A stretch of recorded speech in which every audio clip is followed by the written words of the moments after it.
யோவான் எழுதின சுவிசேஷம் 9ஆம் அதிகாரம், யோவான் எழுதின சுவிசேஷம் 9ஆம் அதிகாரம் 31ஆம் வசனம். John chapter 9 verse 31. வாசிங்க. Praise the Lord. பாவிகளுக்கு தேவன் செவி கொடுக்கிறதிலிருந்து அறிந்திருக்கிறோம். பாவிகளுக்கு தேவன் செவி கொடுப்பதே இல்லை என்பதை நாங்கள் அறிந்திருக்கிறோம். ஒருவன் தேவ பக்தி உள்ளவனாய் இருந்து அவருக்கு சித்தமானதை செய்தால் அவனுக்கு செவி கொடுப்பார். அப்போ நல்ல கவனிக்கணும். இப்போ பாருங்க, நீங்க தேவ பக்தி உடைய ஆட்களா இருக்கிறதுனால ஏதோ உங்களுக்குள்ள ஒரு தேவனை குறித்த ஒரு பக்தி இருக்கிறது. கர்த்தரை தேடணும், கர்த்தரிடத்தில் ஜெபிக்கணும், நம்முடைய விண்ணப்பங்களை ஆண்டவர்கிட்ட சொல்லணும், ஆண்டவருடைய ஆசீர்வாதம் என் வீட்டுக்கு வரணும் அப்படின்னு ஆண்டவரத்தில் வேண்டிக் கொள்ளணும், ஜெபிக்கணும், பைபிள் படிக்கணும், உபவாசம் பண்ணணும். இதெல்லாம் பக்தி உள்ளவர்களுடைய கேரக்டர். Very good. ஆனால் இங்கே என்ன வாசிக்கிறோம் அப்படின்னா, இதை தான் நான் சமீப காலத்தில் தேவ சித்தத்தை அறிந்து கொள்ளுங்கள் என்ற டாப்பிக்கில் பேசி கொண்டு வருகிறேன். ஞாபகம் இருக்கா உங்களுக்கு? அப்போது ஒருவர் தேவ பக்தி உள்ளவனாக இருந்து அப்படின்னு என்ன அர்த்தம்? ஃபாஸ்டிங் ப்ரேயருக்கு போய், நைட் ப்ரேயருக்கு அட்டன் பண்ணி, அதிகாலை ஜபத்துக்கு போய், தோத்திர கூட்டத்துக்கு போய், பைபிள் படித்து அதுதான் ஒருவர் தேவ பக்தி உள்ளவராக இருந்து கர்த்தருடைய பிள்ளைகளே, கர்த்தருக்கு சித்தமானதை செய்தால் அப்படின்னாலே அங்கே செய்தால் வசனம் சொல்லுகிறது, அவனுக்கு கர்த்தர் செவி கொடுப்பார், அவங்களுடைய ஜபத்துக்கு பதில் வரும். அப்போ ஒருவர் தெய்வ பக்தி உள்ளவர்களாக இருந்து தேவ சித்தம் செய்யாமல் இருக்கிற ஒரு குரூப் இருக்குது.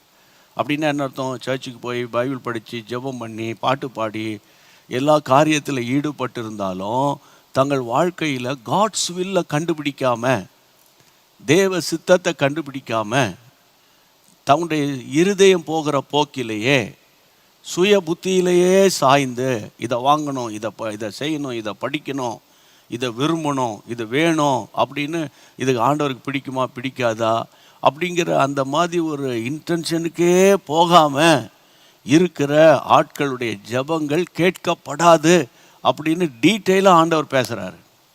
அப்போ அந்த காட்ஸ் வில்லுங்கிறது எவ்வளோ ஒரு இம்பார்ட்டன்ட். குறிப்பாக இளைஞர்களுக்கு, வாலிப பிள்ளைகளுக்கு சொல்கிறேன். ஒரு சமீபத்தில் ஒரு தாயார் என்கிட்ட புலம்பி அழுது சொன்னாங்க, என் மகளை படிக்க வச்சு ஒரு வேலைக்கு அனுப்பின இடத்துல ஒரு தவறான ஒரு பையனோடு அவள் தேவசித்தம் இல்லாமல் பழகிட்டா. தேவசித்தம் கிடையாது, நாங்கள் ஆண்டவருடைய பிள்ளைங்க, கர்த்தருக்காக வாழ்ந்துக்கிட்டு இருக்கிறோம், ஆனால் அந்த தம்பியை தான் கல்யாணம் பண்ணுவேன்னு அவள் விரும்புகிறா. அப்போது நல்லதாக இருந்தா, ஆனால் இந்த மாதிரி சூழ்நிலை அவளை இப்படி எடுத்து விட்டுச்சு அப்படின்னு அந்த தாய் கண்ணீரோடு சொல்கிறாங்க. இதை தான் கொஞ்ச காலத்துக்கு முன்னால் நான் உங்களோட பேசினேன். ஞாபகம் இருக்கா? ஒரு சந்ததி கர்த்தரை சேவிக்கும், அது தலைமுறை தோறும் ஆண்டவருடைய சந்ததி எனப்படும். சங்கீதம் 22:30. இப்போது இந்த சந்ததி இப்போ அட் ப்ரெசன்ட் ஜெனரேஷன் ஆலயங்களுக்கு போகிறதும் ஆண்டவரை தேடுறதும் அந்த கிறிஸ்டியன் ஃபெய்த்தில் இருக்கிறதுமா இருக்குது. ஓகே, அடுத்த வாட் அபவுட் நெக்ஸ்ட் ஜெனரேஷன்? உங்கள் பிள்ளைகளுடைய இல்லை, எங்கள் பிள்ளைகளாம் நல்லா ஜெபம் பண்ணாங்க பைபிளை. இங்கே பாருங்கள், இந்த சண்டே ஸ்கூல் போகிறத வச்சு, யூத் மீட்டிங் போகிறத வச்சு நீங்கள் தவறாக எடை போட்டுறாதீங்கன்ற நான் டீட்டெயிலாக சொல்கிறேன். அந்த பிள்ளைகள் அறியாத ஒரு தாக்கம் அந்த பிள்ளைகளுக்கு வரும். புரியுதா? அப்போது நீங்கள் வேதனைப்படக்கூடாது. இப்பொழுது இருந்தே உங்களுடைய எண்ணங்கள், என் பிள்ளைகளுடைய எந்த பள்ளிக்கூடத்தில் சேர்க்கணும், எந்த காலேஜுக்கு சீட்டு வாங்கணும், எங்கே போகணும், என்ன ஏதுன்னு தேவ சித்தத்துக்கு ஒப்பு கொடுத்து ஜெபிச்சுக்கிட்டே இருக்கணும். அப்போ தேவ சித்தத்தை, அதாவது நல்ல கவனிங்க, தேவ பக்தி வேற, தேவ சித்தம் வேற. அண்டர்ஸ்டாண்ட்? புரியலன்னா இமெயில் அனுப்பி எனக்கு புரியலன்னு சொல்லுங்கள். தேவ பக்தி வேற, தேவ சித்தம் வேற. நிறைய கிறிஸ்தவங்களுக்கு பக்தி இருக்குது. என்ன மாதிரி சிஎஸ்ஐ கிறிஸ்தவனுக்கு மணி அடித்தா கோயிலுக்கு போயிடணும், ஆமாம், கம்யூனியனில் பங்கு பெறணும், அதுக்கப்புறம் சண்டை போடணும் வீட்டில் புரியுதா? கர்த்தருடைய பிள்ளைகள் ஆவிக்குரிய கிறிஸ்தவங்களுக்கு நம்ம அந்நிய பாஷை பேசணும்ல, அது மாதிரி சில அந்நிய பாஷை பேசுகிற கிறிஸ்தவங்களுக்கு அந்நிய பாஷையும் பேசிக்கிடுவான். புரியுதா? சொத்துக்கு சண்டை போடுவான். ஆஃப்டர் ஆல் ஒரு ஸ்கொயர் ஃபீட்டு 2 ஸ்கொயர் ஃபீட்லாம் சண்டை போட்டுக்கிட்டு உனக்கு இல்லை எனக்கு இல்லாமல். புரியுதா உங்களுக்கு? கர்த்தருடைய பிள்ளைகளை, இன்றைக்கி அதுதான் தேவ சித்தத்தை அறியாத ஒரு வாழ்க்கை. தேவ சித்தத்தை அறியாத ஒரு வாழ்க்கை. அதுதான் இந்த யோவான் 9:31. தேவ சித்தத்தை அறியாமல் அவசரப்பட்டு கடந்த காலத்தில் கர்த்தருடைய பிள்ளைகளை பொறுமை இழந்த ஆபிரகாம்னு பேசினது உங்களுக்கு ஞாபகம் இருக்கும். அவசரப்பட்டு ஆபிரகாம் இந்த ஆகார் சொன்னதை கேட்டு அவன் போய் ஆகாரை தன் ஒய்ஃபாக சேர்த்துக்கிட்டு அதன் மூலமாக இஸ்மவேலை பிறந்து அவன் இஸ்மவேலர் அவன் ஈசாக்குக்கே டென்ஷனை உண்டாக்கி ஈசாக்கை பரியாசம் பண்ணி ஞாபகம் இருக்குல்ல, ஆதியாகமம் 16ஆம் அதிகாரத்தில். அப்போ அவசரப்பட்டு தேவ சித்தத்துக்கு பொறுமையாய் அந்த மனுஷன் காத்து கிடந்தாலும் ஒய்ஃபு கோஆப்ரேஷன் இல்லை. கடைசியில் அந்த அம்மாவே ஆகார துரத்துங்கிறாங்க. புரியுதா உங்களுக்கு? இதெல்லாம் பைபிளில் இந்த மாதிரி நிறைய சம்பவங்களை நீங்கள் பார்க்குறோம். அப்புறம் நான் சவுலை பற்றி சொன்னேன். நிதானிக்காமல் அபிஷேகம் கழுதை தேடி போன ஆளை கர்த்தர் அபிஷேகம் பண்ணி அவனை ராஜாவாய் உயர்த்தி வைத்திருக்கிற காலங்களில் அமலேக்கியோட நீ சம்பந்தம் கலக்காத, அமலேக்கியனோட நீ அவனை இரக்கம் பாராட்டாத. பைபிளில் வாசிக்கிறோம் 1 சாமுவேல் 13. அவனை ஃபுல்லாக வாஷ் அவுட் பண்ணு, டிஸ்ட்ராய் பண்ணு அப்படின்னு சொன்னால் அவனை உயிரோட காப்பாற்றிட்டான். அப்போது அங்கே தேவ சித்தத்தை அவன் அறியலை. என்ன நடந்தது? அவன் கவர்மெண்ட்டே போயிடுச்சு. சவுலுடைய கவர்மெண்ட் கொலாப்ஸ்ட் ஆகி போச்சு. அது கூட பரவாயில்ல, போயிட்டு போகுது. கவர்மெண்ட் போனால் அடுத்த கவர்மெண்ட்டில் பார்த்துக்கலாம். இப்போ கவர்மெண்ட் போயிட்டுனா அடுத்த கவர்மெண்ட்டில் பார்த்துக்கலாம். என்ன சொல்கிறீங்க? ஆனால் அனாயிண்டிங்கே போயிடுச்சு, அபிஷேகமாக போயிடுச்சு. அவ்வளோதான். அதுதான் வீழ்ச்சியின் துவக்கம். காரணம் தேவ சித்தத்துக்கு புறம்பா. அதனால் பாரத்தோடு விசுவாசிகள் கிறிஸ்டியன்ஸ், நீங்கள் லாயராக இருக்கலாம், அட்வொகேட்டாக இருக்கலாம், டாக்டர்ஸ், என்ஜினியர்ஸ், ப்ரொஃபஷனல்ஸ், சரியா, நீங்கள் லீடிங் டாக்டர்ஸாக இருக்கலாம். அதாவது கோடிக்கணக்கான பணத்தில் நீங்கள் புரளலாம், சரியா, அல்லது வீட்டில் சண்டை போட்டு புரளலாம், எப்படிலாம் இருக்கலாம். ஆனால் தயவுசெய்து நான் சொல்கிறேன், தேவ சித்தத்தை பற்றி கொஞ்சம் பேசுங்க. வீட்டில் ஒருத்தருக்கு ஒருத்தர் பேசுங்க. தேவ சித்தமா என்பதை பற்றி பேசுங்க. ஏன்னா அடுத்த சந்ததியின் மேலே சாத்தான் பயங்கர நோக்கமாக இருக்கிறான். திரும்ப திரும்ப சொல்கிறேன், அடுத்த சந்ததியின் மேலே நிறைய குடும்பங்கள் இன்றைக்கி திருமணத்தில் வேறு டீவியேஷன் ஆகுது. சாலமோன் லைஃப்பில் அதுதான் நடந்தது. அப்போது அதோடு பார்த்திங்கன்னா இஸ்ரவேலுக்குள்ள அந்நிய ஆவிகள் நுழைந்தது. ஆகாப்பு யூதன் தான், ஆகாப்பு தேவ மனுஷன்தான். அவளுக்கு சேர்ந்தவா ஜெசபேலு. அவள் கர்த்தர் சீதோனியர். கர்த்தருக்கு விரோதமான ஆவி உள்ளே வந்துருச்சு. உன் வீட்டில் வந்திருக்கா அப்படி? ஆமாம். கர்த்தருடைய ரயில்வே ஸ்டேஷனில் பார்த்தேன், பஸ் ஸ்டாண்டில் பார்த்தேன், ஃபேஸ்புக்கில் பார்த்தேன், யூடியூப்பில் பார்த்தேன், இன்ஸ்டாகிராமில் பார்த்தேன். அங்கே தானே ஆண்டவர் சமூகத்தில் உட்கார்ந்து தேவ சமூகத்தில் காத்திருந்து, ஆண்டவரே, ஒருவேளை பிள்ளைகளுக்கு அந்த மாதிரி ஆட்டிடியூட் இல்லைன்னா கூட பெற்றோர்கள் போராடினால் உங்கள் யுத்தம் ஜெயமாய் முடியும். ஆமேன்னு சொல்லுங்க. சோர்ந்து போயிடாதீங்க. அப்போ இந்த நாட்களில் பாருங்கள், நீங்கள் வாசிக்க வேண்டிய இன்னொரு காரியத்தை நான் உங்களுக்கு சொல்ல வேண்டிய காரியம் என்னென்னா, அப்போஸ்தலர் 7ஆம் அதிகாரத்துக்கு வேதத்தை திருப்புங்களேன். டக்குன்னு ஒரு 10 நிமிஷத்தில் ஒரு சத்தியத்தை நம்ம அறிஞ்சிக்கலாம். அதாவது 7ஆம் அதிகாரம் 20ஆம் வசனம் வாசிங்க. அக்காலத்தில் மோசே பிறந்து திவ்ய சௌந்தரியம் உள்ளவனாக இருந்து 3 மாதம் தன் தகப்பன் வீட்டில் வளர்க்கப்பட்டான். அதாவது யாத்திராகமம் 20ஆம் அதிகாரத்தை அப்போஸ்தலர் 7ஆம் அதிகாரத்தில் நம்ம பார்க்கலாம். கர்த்தருடைய பிள்ளைகளே, வேதம் சொல்லுகிறது 22ஆம் வசனத்தில், மோசே எகிப்தினுடைய சகல சாஸ்திரங்களும் கற்பிக்கப்பட்டு வாக்கிலும் செய்கையிலும் வல்லவனாக இருந்தான். அவனுக்கு 40 வயதாகும்போது, verse 23, இஸ்ரவேல் புத்திரராகிய சகோதரரை கண்டு சந்திக்கும்படி இருதயத்தில் எண்ணம் உண்டாயிற்று. அதாவது 40 இயர்ஸ் ஆன உடனே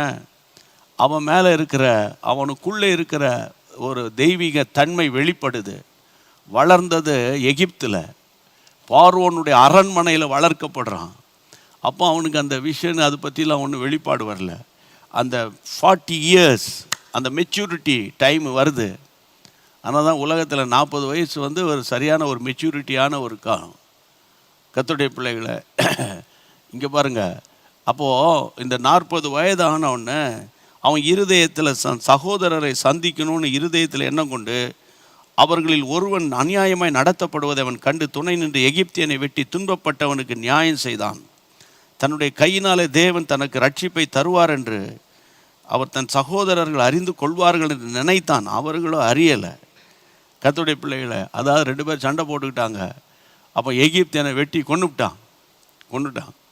அப்புறம் நீங்கள் அடுத்த வசனத்தை நீங்கள் வாசிக்கணும். 28லேருந்து வாசிங்க. 28, 29 வாசிக்க கேட்கலாம். நேற்று அந்த எகிப்தியனை கொன்றது போல, நேற்று நீ அந்த எகிப்தியனை கொன்றது போல என்னையும் கொன்று போட மனதாயிருக்கிறாயோ என்றான். சரி, இந்த வார்த்தைகள் நிமித்தம் மோசே ஓடிப்போய், இந்த வார்த்தை நிமித்தம் மோசே ஓடி போய் மீதியான் தேசத்திலே சஞ்சரித்துக் கொண்டிருந்தான். மீதியான் தேசத்தில் சஞ்சரித்து கொண்டிருந்தான். இந்த வசனத்தை இன்னும் கொஞ்சம் வித்தியாசமாக யாத்ராகமத்தின் புத்தகத்துக்கு திருப்புங்க. யாத்ராகமத்தின் புத்தகத்தில் நீங்கள் வாசிக்கும்போது 3ஆம் அதிகாரத்துக்கு வாங்க.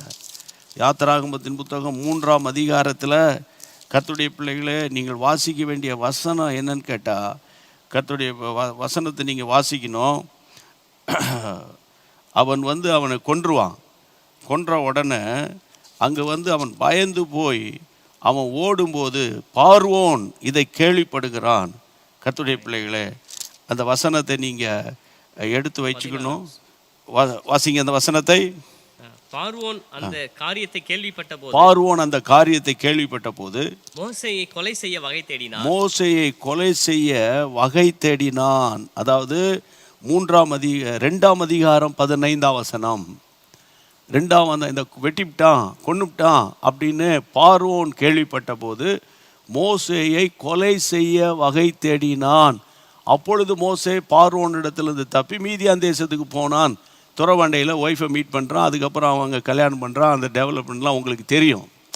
ஆனால் நான் என்ன எங்களுக்கு சொல்கிறேன், 7ஆம் அதிகாரம் அப்போஸ்தலர் 7:29 இந்த வார்த்தை நிமித்தம் மோசே ஓடி போய் அவ்வளோதான் இருக்குது.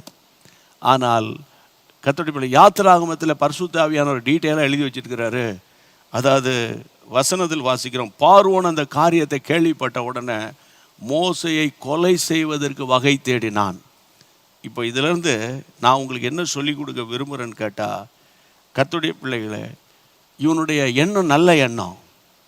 மோசையினுடைய எண்ணம் தன் ஜனங்களை காப்பாற்றணுங்கிற எண்ணம் நல்ல எண்ணம். ஏன்னா கர்த்தர் அவனை ரட்சகனாக தான் கர்த்தர் தெரிஞ்சுக்கிட்டாரு.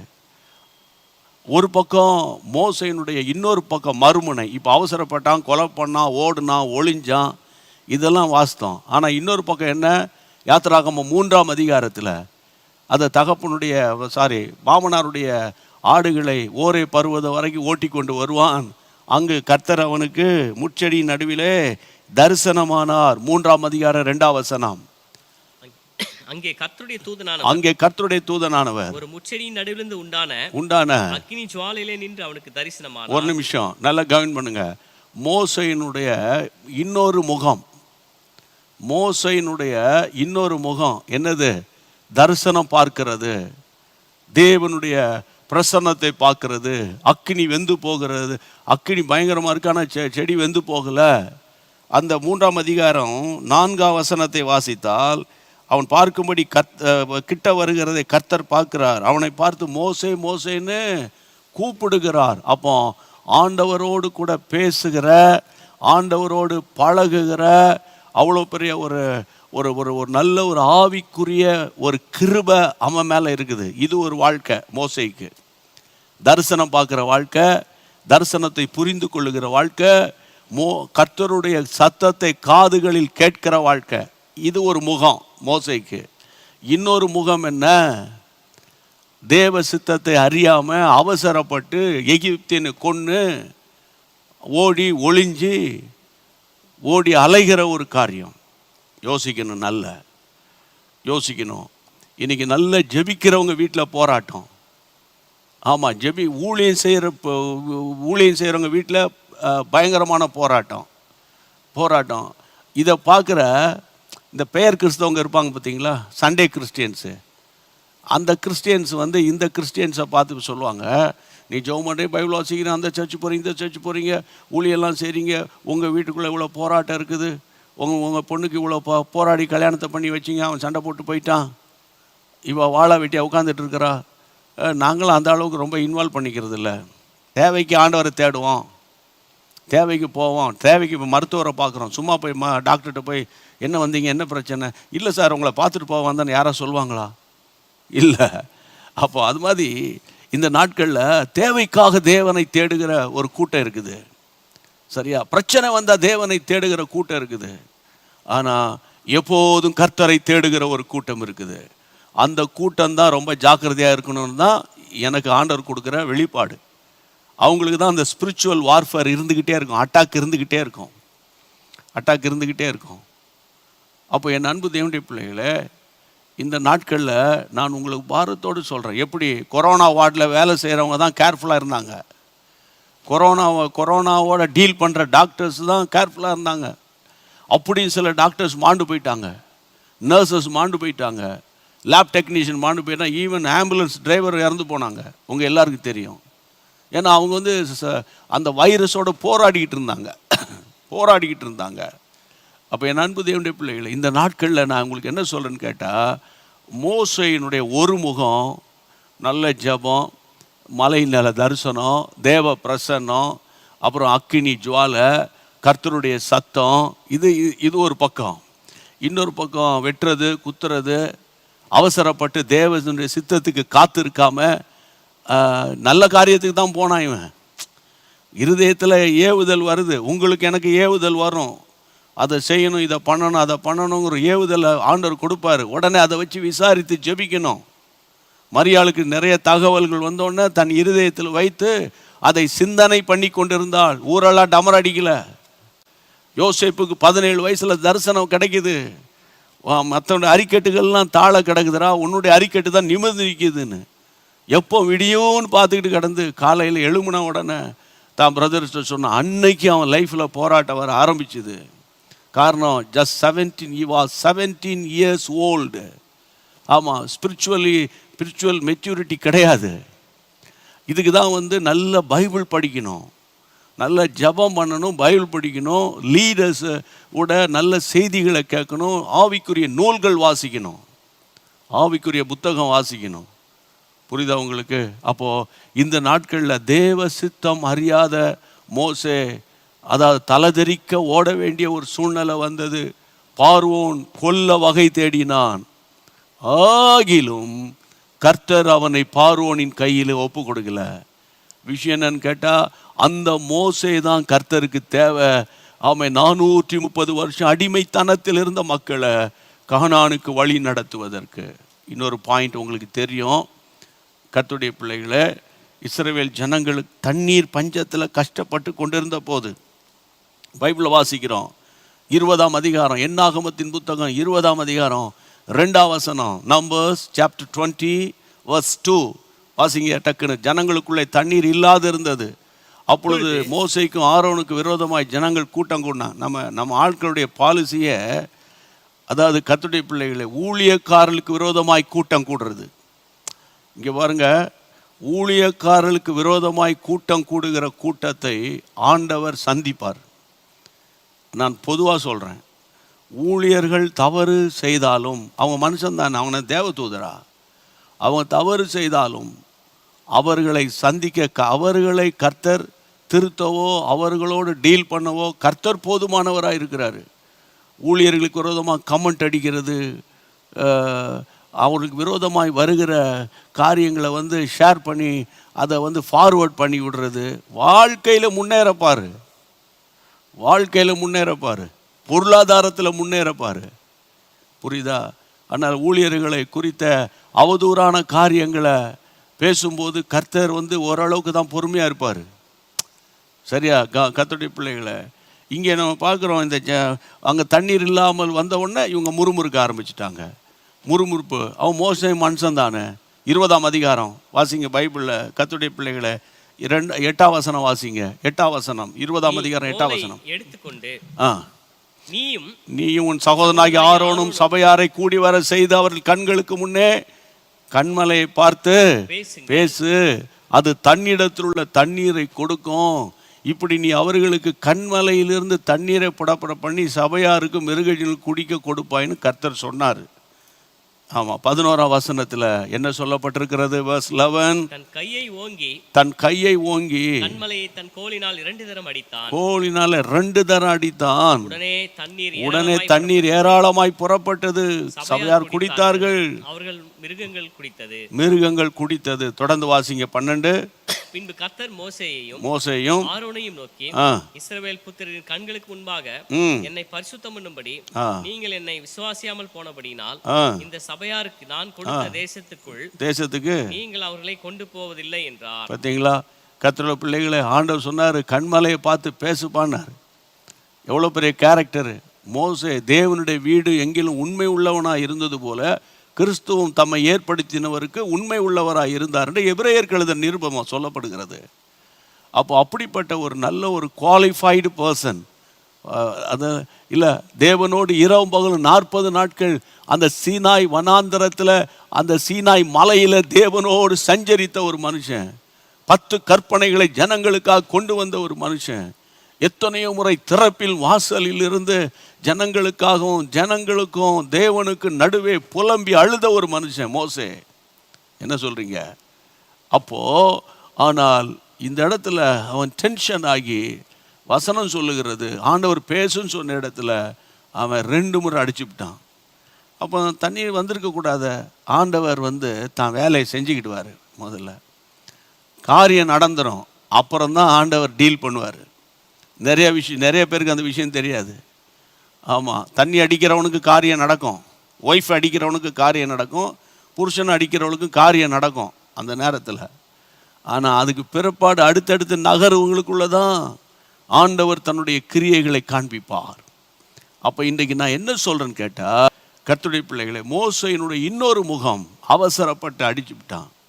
அடித்தோன்னே அவ்வளவு எஃபர்ட் எடுத்து பார்வோனுக்கு போய் அவன் அந்த ஆரோனும் போய் எத்தனை முறை அவனுடைய அரண்மனையில் பேச்சுவார்த்தை நடத்தி எவ்வளவு போராட்டத்தை சந்தித்து ஜனங்களை கொண்டு வந்த மனுஷன் ஆண்டவர் சொல்லிட்டாரு, கானானுக்குள்ளே போக மாட்டேப்பான்ட்டார்.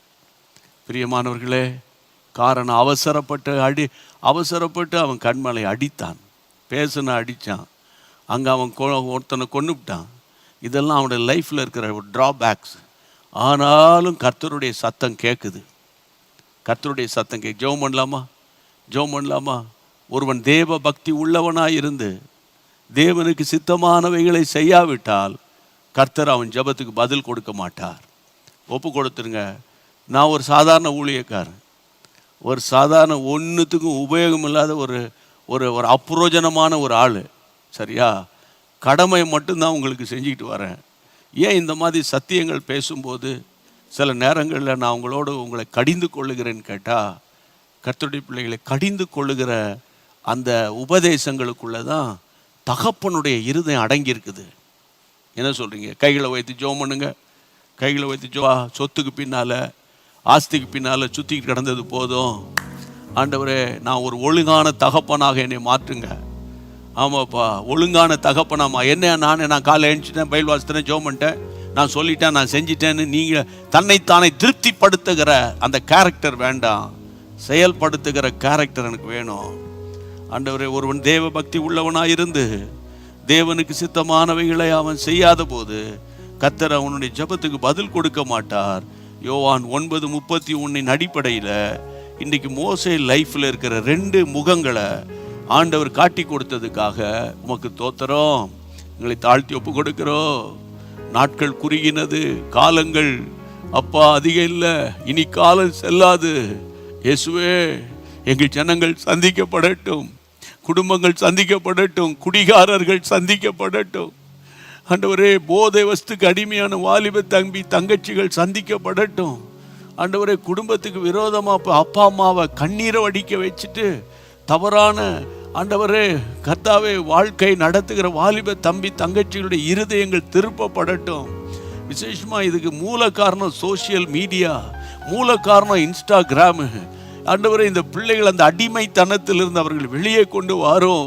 பாரத்தோடு ஜெபிக்கிறோம்ப்பா. அப்பா, தூங்குகிற சபைகளை தட்டி எழுப்புங்க. ஆண்டவரே, கோட்டுக்கும் வீட்டுக்கும் அலைகிற ஊழியர்கள் தேவ சமூகத்தில் காத்து கிடக்கட்டும். ஐயா ஐயா, ஆண்டவரே, பாரப்படுகிற ஐயா, பாரப்படுகிறோம், ஜனங்களுக்காக பாரப்படுகிறோம். ஆஸ்பத்திரியில் ஆப்ரேஷனுக்காக ஆயத்தமாக இருக்கிறவங்களுக்காக ஜெபிக்கிறோம். கேன்சர் வியாதியில் ஹீமோதெரபி ட்ரீட்மெண்ட்டில் இருக்கிறவங்களுக்காக ஜெபிக்கிறோம். ஆண்டவரே, வீட்டுக்குள்ளே நிம்மதி இல்லாதவர்களுக்காக ஜெபிக்கிறோம். இன்னும் பிள்ளைகளுக்கு ஃபீஸ் கட்டுறதுக்கு வழி இல்லாமல் கஷ்டப்படுகிறவர்களுக்காக ஜெபிக்கிறோம். இயேசுவே இரக்கம் பாராட்டுங்க, இயேசுவே இரக்கம் பாராட்டுங்க. ராஜஸ்தானிலும் டெல்லியிலும் தண்ணி குடிப்பதற்கு தண்ணி இல்லாம ஜனங்கள் அலைகிறார்களே. அந்த தாண்டவர் பஞ்ச காலத்தில் வாழ்ந்துகிட்டு இருக்கிறோம்ப்பா, பஞ்ச காலத்தில் வாழ்றோம். கர்த்தர் உதவி செய்யணும், நாங்கள் ஜெபிக்கிறோம் ஆண்டவரே. ஓ ஹல்லேலூயா, உம்முடைய நாம மகிமைப்படும்படி ஜெபிக்கிறோம் இயேசுவின் நாமத்தினால. ஆண்டவர் ஒவ்வொரு வீடுகளில் தேவ சமாதானம் வரட்டும், ஒவ்வொரு ஊழியர்கள் மேல தேவனுடைய சுகம் உண்டாகட்டும். உமக்கும் நடுவாக அன்றைக்கு தூப கலசத்தை தூக்கி கொண்டு போன ஆரோனை போல நிற்கிறோம் ஆண்டவர். உம்முடைய நாமத்தினால ஜனங்களுக்காக பரிதபிங்க. ஜனங்கள் ஆண்டவரே, எங்கள் சபைகள் அதிகமாக ஜெபிக்கல ஆண்டவரே, நாங்கள் இன்னும் அதிகமாக ஜெபிக்கணும்ப்பா.